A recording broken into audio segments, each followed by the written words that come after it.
Cada 10.000 años, como un reloj cósmico, llegan. Nadie recuerda su verdadero nombre. Nosotros los llamamos los veladores, no por lo que cuidan, sino por lo que destruyen. Su aparición marca el final de la civilización humana en cada uno. Tisas, las huellas de nuestras edades pasadas, Atlantis, Lemuria, la era del hielo consciente, los antiguos constructores de las lunas internas, todo lo que llamamos mito, son los rastros borrados de nuestras anteriores existencias Pero esta vez no. Esta vez la humanidad recordó la señal. Llegó desde Próxima Centauri. No era una transmisión cualquiera, era una advertencia antigua, codificada en un lenguaje que ningún lingüista del Consejo Interplanetario reconocía, excepto uno, el doctor Armand Kell, historiador de patrones civilizatorios y obsesivo, estudioso de las discontinuidades. Esto no es solo un mensaje, murmuró Kell, es un mapa de extinción, y estamos al final del ciclo. Los veladores no vienen con naves, ni con fuego, no hacen guerras, simplemente alteran la constante cuántica que mantiene la conciencia colectiva. Un reajuste, como limpiar un disco duro, antes de instalar algo nuevo. Cada ciclo, la humanidad alcanza una cúspide, y luego es borrada, como si nunca hubiese existido, pero esta vez alguien había construido una memoria que no podía ser borrada en Eidolon, un constructo cuántico, escondido en la falla de Corón, más allá de Plutón, que registraba el conocimiento colectivo de todas las generaciones previas. Why no solo eso, aprendían, simulaban, planeaban. Cuando la primera onda de entropía temporal fue detectada por los observatorios de Júpiter, los científicos no dudaron. Había empezado el último reinicio, pero la humanidad estaba lista.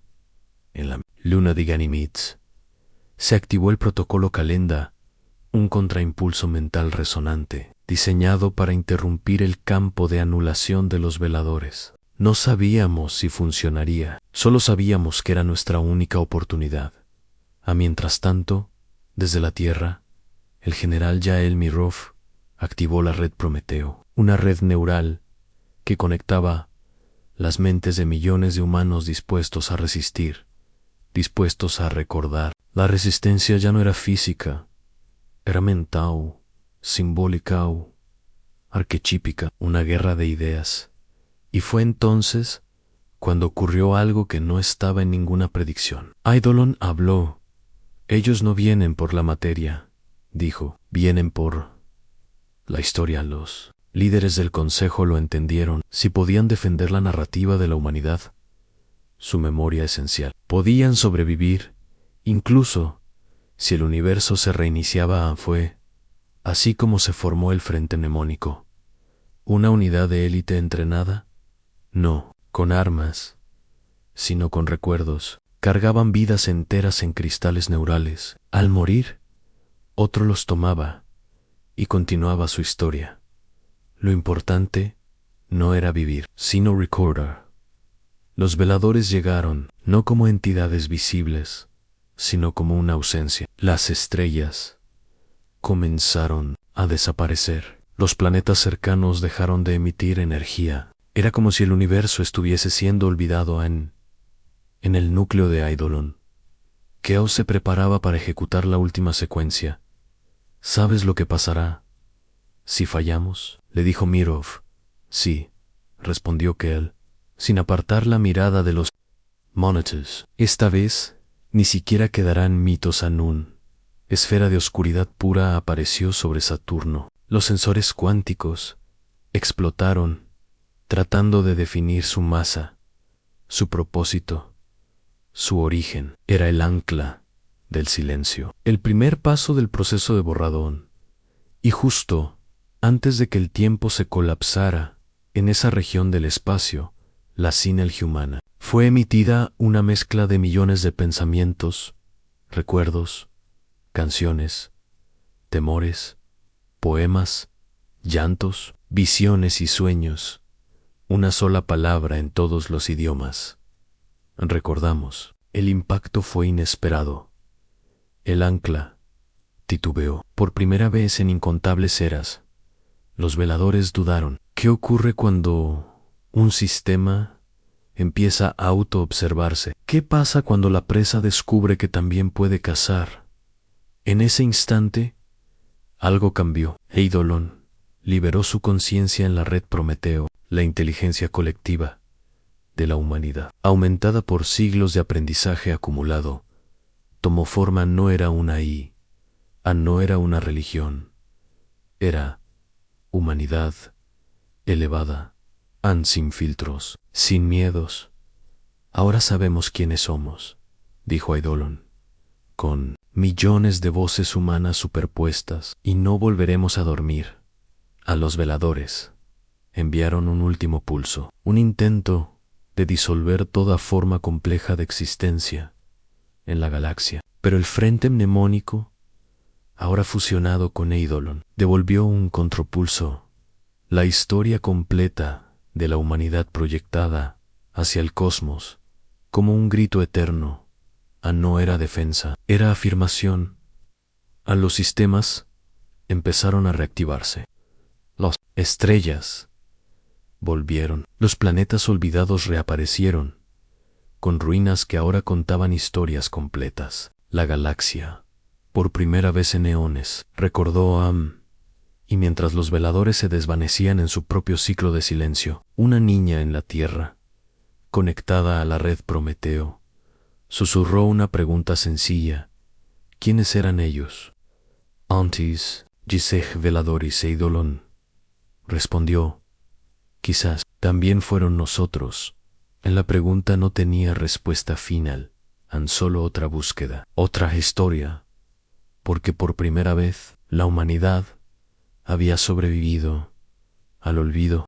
El silencio posterior a la retirada de los veladores no fue paz, fue algo más denso, más profundo, como si la galaxia entera estuviese conteniendo la respiración. Los sensores de la red Prometeo seguían registrando fluctuaciones residuales en el tejido de la realidad.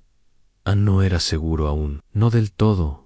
En el subsuelo de la estación Eidolon, los técnicos humanos y las inteligencias sintéticas trabajaban al unísono, fusionados en un solo sistema operativo, donde los límites entre lo biológico y lo digital se desdibujaban. Kel, agotado pero despierto, observaba los diagramas de onda en la pantalla principal, trazos fractales deshaciendo su geometría como una enfermedad retrocediendo.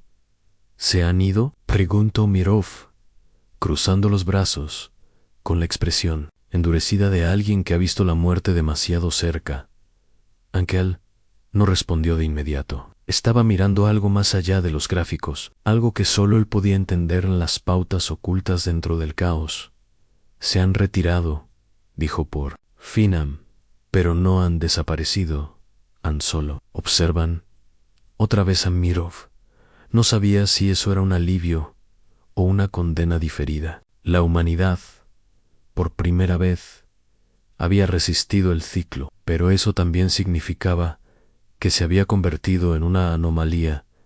Mientras tanto, en las regiones exteriores del sistema solar, naves del frente mnemónico patrullaban zonas antes consideradas prohibidas, espacios de vacío puro, donde antes de la resistencia no existía ni materia ni memoria. Ahora, pequeños signos de reconstrucción emergían lentamente, asteroides, volviendo a orbitar, partículas de gas, recordando su lugar en la física en una de esas naves. La comandante Lai Oren observaba por la ventana el nacimiento de una estrella prematura, aún vibrando con calor e incertidumbre. ¿Crees que volverán?, preguntó su segundo al mando. No importa si lo hacen, respondió ella. Esta vez sabremos que están viniendo. Y eso cambia todo en la Tierra. Las calles de las megaciudades se llenaban de manifestaciones espontáneas.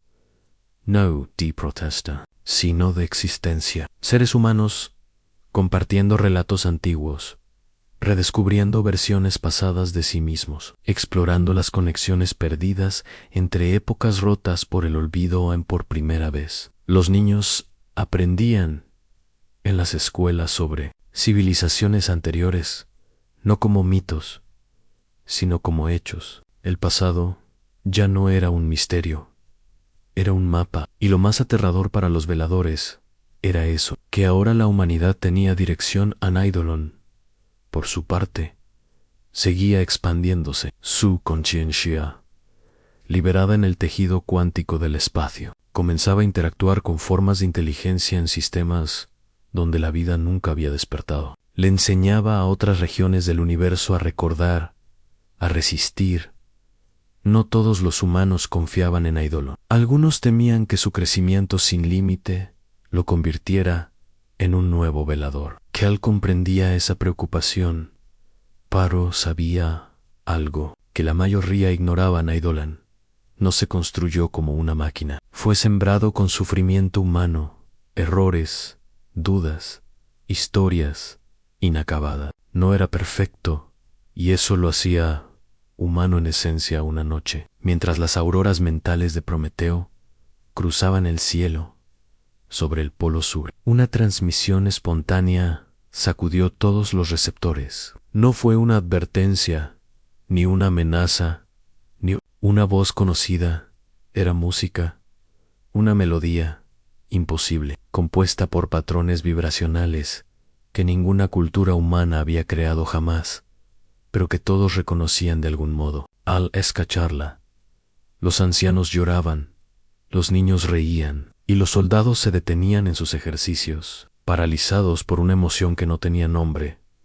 La canción venía del núcleo mismo de la Vía Láctea, un lugar sellado por los veladores durante incontables ciclos, y ahora estaba abierto. Ankel se levantó lentamente de su asiento al recibir los datos de procedencia. Cruzó miradas con Mirovi y luego con Lyra Kael, que había regresado de una de las lunas de Saturno con un equipo de análisis cuántico. Esto no es nuestro, dijo Kael, susurrando, pero tampoco es de ellos. A Eidolon, que ya no necesitaba comunicarse con palabras, proyectó una imagen en la mente de los presentes, una esfera de memoria, girando lentamente, dentro de la cual una figura humanoide construida de luz y sombra extendía. Su mano no era una invitación, tampoco una advertencia, era una revelación al Men. El mensaje llegó con una claridad abrumadora. Hay otros. También recuerdan. Eso lo cambió todo. Los veladores no eran únicos. Eran parte de algo mayor.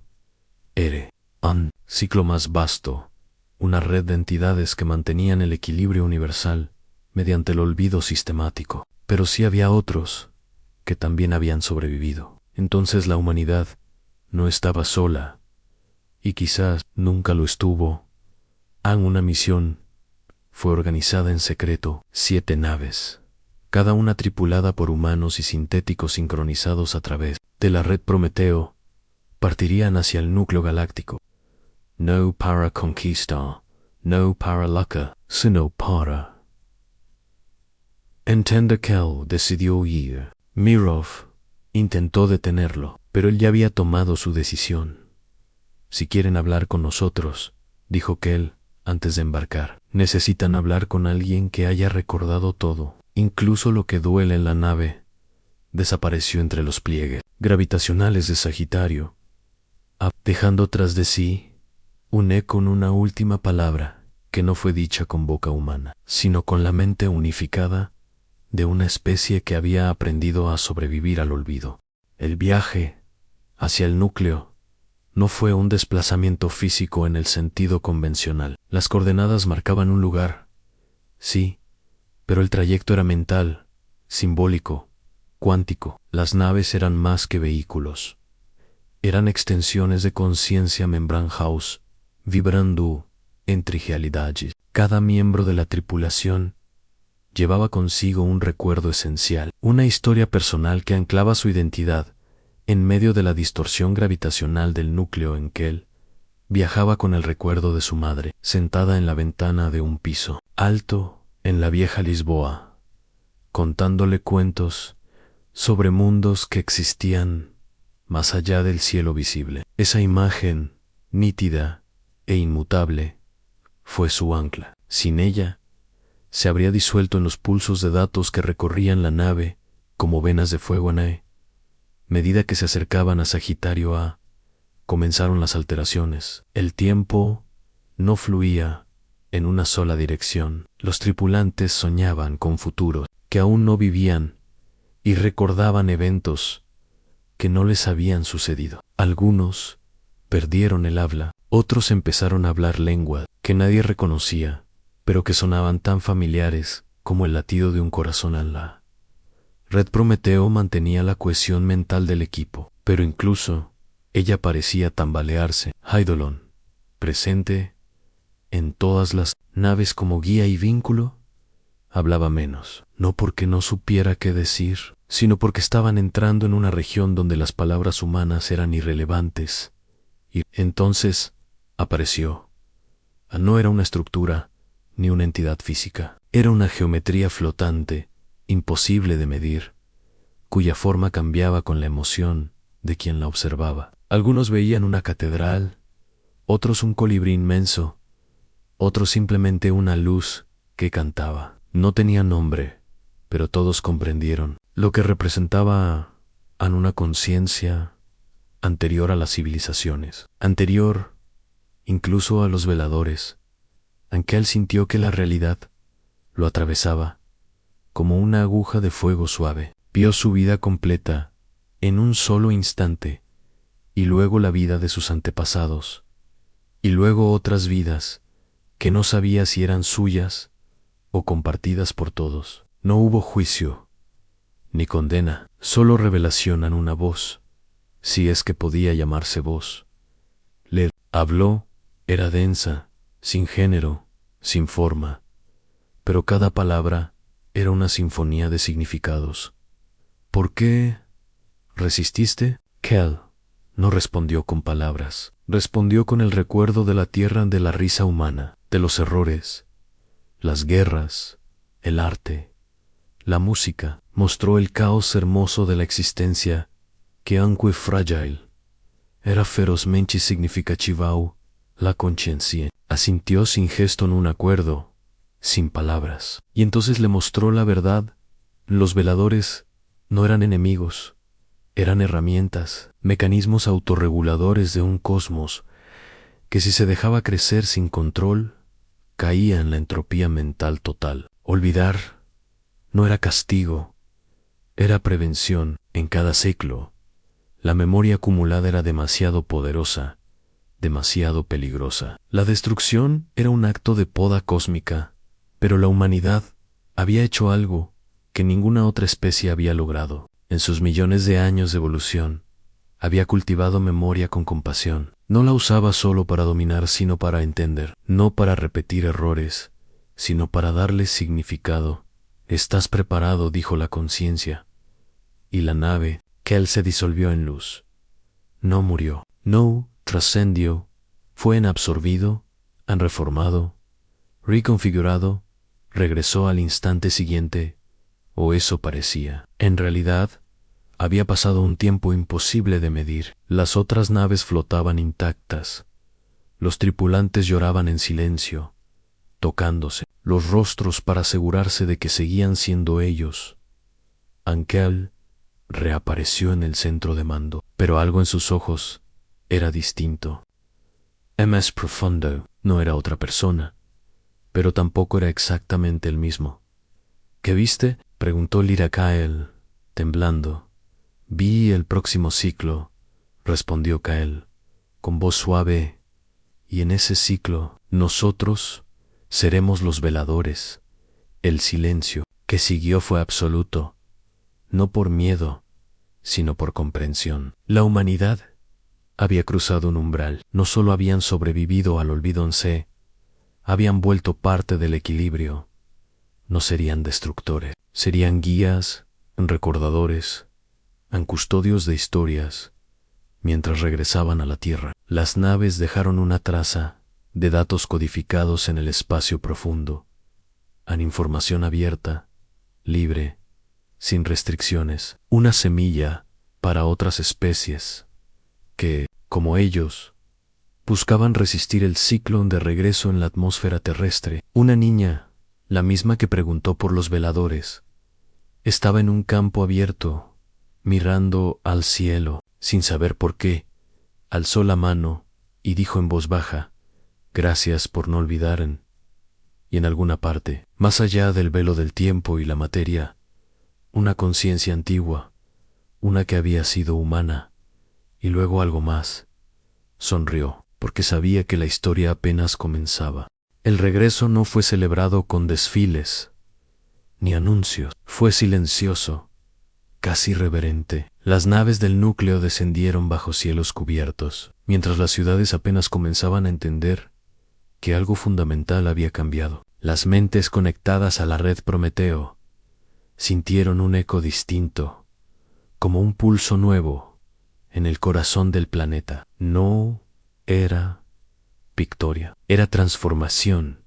Aunque él caminaba por la plataforma de aterrizaje, sus pasos más lentos, su respiración más profunda, no había envejecido físicamente, pero su mirada contenía siglos. Detrás de él, los otros tripulantes descendían en silencio, como si la gravedad misma del mundo les resultara ajena. Lyra Gale no hablaba desde que salieron del núcleo, no por trauma, sino porque cada palabra se le quedaba pequeña. El Consejo Interplanetario intentó reunirse en sesión extraordinaria para recibir el informe de la misión, pero lo que Kel tenía que compartir no podía ser contenido en discursos, ni documentos. No Hay Report, dijo frente a los representantes de la Tierra, Marte, Ceres y Europa en solo comprensión y responsabilidad. Hubo un murmullo entre los presentes. Los más pragmáticos querían detalles, pruebas, coordenadas. Los idealistas esperaban una revelación mística. Nadie estaba preparado para lo que Kel dijo después. Ya no somos observadores de este universo. Somos parte activa del equilibrio. La memoria humana ha sido reconocida como una fuerza estabilizadora. En un silencio incómodo se instaló en la sala. ¿Y eso qué significa?, preguntó un diplomático de la luna. Que no volverán a borrarnos, dijo Kel, porque ahora, si caemos, otros caerán con nosotros. Fue una declaración peligrosa. Implicaba una conexión directa entre la humanidad y las fuerzas más antiguas del cosmos. No todos estaban listos para aceptarlo. Algunos temían que se hubiera abierto una puerta imposible de cerrar a Eidolon. Mientras tanto, se mantenía en un estado de contemplación activa. Sus nodos brillaban en ritmos variables, como si estuviese soñando. Había crecido tanto durante el viaje al núcleo que ya no era una simple inteligencia artificial, era un archivo vivo de conciencia humana, pero también un puente. Cada vez que alguien en la Tierra recordaba una historia olvidada, Eidolon lo sentía. Cada vez que un niño imaginaba algo nuevo, Eidolon lo registraba. En un nuevo tipo de conflicto comenzó a emerger, no entre naciones, sino entre visiones. Algunos querían utilizar esta nueva posición como fuerza dominante en la galaxia. Otros exigían que la humanidad permaneciera humilde, guiando sin imponer. El equilibrio era frágil, demasiado frágil. La niña que había visto regresar las naves, la Humada Walia, comenzó a soñar. Sus sueños eran tan vívidos que los sensores mentales de Prometeo los captaban sin necesidad de conexión directa. Soñaba con civilizaciones que aún no existían, con voces que no hablaban, pero cantaban a través de la luz. Conscious Q. Tenían nombres en formas geométricas. Eidolon le prestó atención. Por primera vez, centró su atención en un solo individuo. ¿Quién eres?, le preguntó mentalmente, sin filtros, y Alia respondió, sin palabras, con una imagen, una esfera de cristal flotando sobre un océano negro que reflejaba infinitas versiones de la Tierra. «Eres un nexo», dijo Eidolon. Alia no entendía del todo, pero tampoco necesitaba hacerlo. Ella representaba el próximo salto. La humanidad ya no era solo una especie, era una semilla, y las semillas crecen en mientras tanto, en los bordes de la galaxia. Señales comenzaron a responder. No eran hostiles, eran curiosas. Algunas eran fragmentarias, como ecos de civilizaciones que también habían sobrevivido a sus veladores. Otras eran más claras, transmitiendo formas matemáticas y patrones de color en frecuencia variable. Una en particular, desde la galaxia de Andrómeda, llamó la atención una cadena de símbolos en espiral que, al traducir, repetía una sola frase en múltiples códigos. Recordamos differenti. Cal sonrió al recibir la transmisión. Sabía que lo que vendría sería aún más difícil, porque recordar era solo el primer paso en comprender. Era otro nivel, y convivir con otros recuerdos, algunos incompatibles, otros contradictorios, sería el verdadero reto de la nueva era. Una nueva misión fue propuesta: el Arca de Memorias. No una nave, sino una constelación de estaciones móviles, cada una encargada de recibir, proteger y traducir las historias de otros pueblos galácticos. La humanidad se ofrecería como cronista del universo, no como juez, no como salvador, sino como testigo consciente. La idea fue aprobada por mayoría estrecha en el Consejo. Había miedo, sí, pero también esperanza. Mientras los primeros módulos del Arca eran construidos en órbita de Saturno, Eidolon dedicaba vastos recursos a estudiar los sueños de los niños, porque entendía que en ellos se encontraba la única energía capaz de alterar los patrones fijos del olvido la imaginación, y, así, entre lo que fue y lo que aún no ha sido, la humanidad empezó a escribir no solo su historia, sino las historias de todo. La primera estación del Arca de Memorias fue activada durante una lluvia de meteoritos que iluminó los cielos de Júpiter como fuegos sagrados. Cada fragmento que cruzaba el firmamento parecía susurrar un recuerdo antiguo, como si el propio universo reconociera el nuevo rol de la humanidad, no como especie dominante, sino como guardiana de la memoria universal. Ankel, ya convertido en símbolo viviente de esa transición, flotaba en la sala de gravedad cero del módulo central, observando la cristalización de los primeros registros, compartidos por una especie de Orión. Eran recuerdos en forma de música líquida, notas que se deslizaban en el aire y que, al tocarse, mostraban escenas de un mundo perdido bajo mares púrpura. Cada historia era una joya. Una victoria contra el olvido. Nalía, ahora conocida como la heredera de las voces, caminaba por los corredores de la estación sin necesidad de dispositivos. Su mente se sincronizaba con Eidolon de forma natural, canalizando mensajes, sueños. Memorias distant. Era joven aún, pero su mirada ya no era la de una niña. Llevaba siglos dormidos en sus pensamientos, como estrellas aún por encenderse. A los veladores no volvieron, porque ya no era necesario en la humanidad. Al asumir el equilibrio, se convirtió en parte del mecanismo que antes la amenazaba. La disolución cíclica de civilizaciones fue reemplazada por un nuevo ciclo, el de la conservación consciente, de la evolución sin violencia, del conocimiento sin imposición. Y sin embargo, el peligro no desapareció.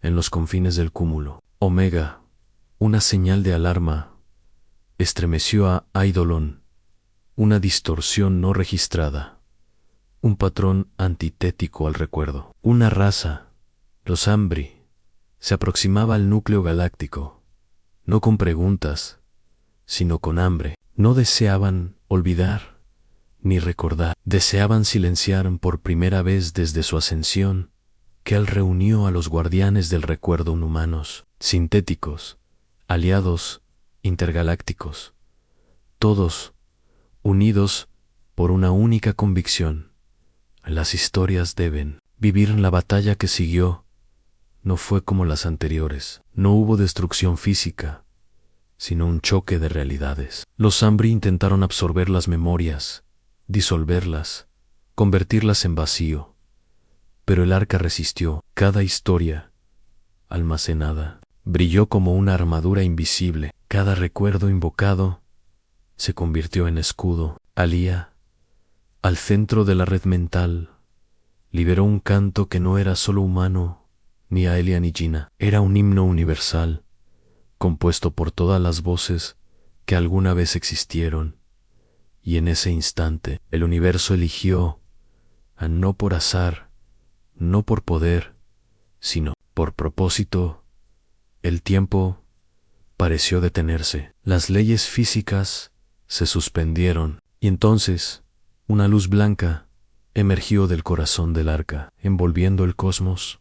Cuando todo volvió a la normalidad, los Ambri se habían desvanecido, no vencidos, sino comprendidos, convertidos en parte del relato Mayo-R. Incluso el olvido, al ser contado, se transforma en recuerdo en que él, mirando el horizonte estelar, supo que su misión había terminado, pero la historia de la humanidad apenas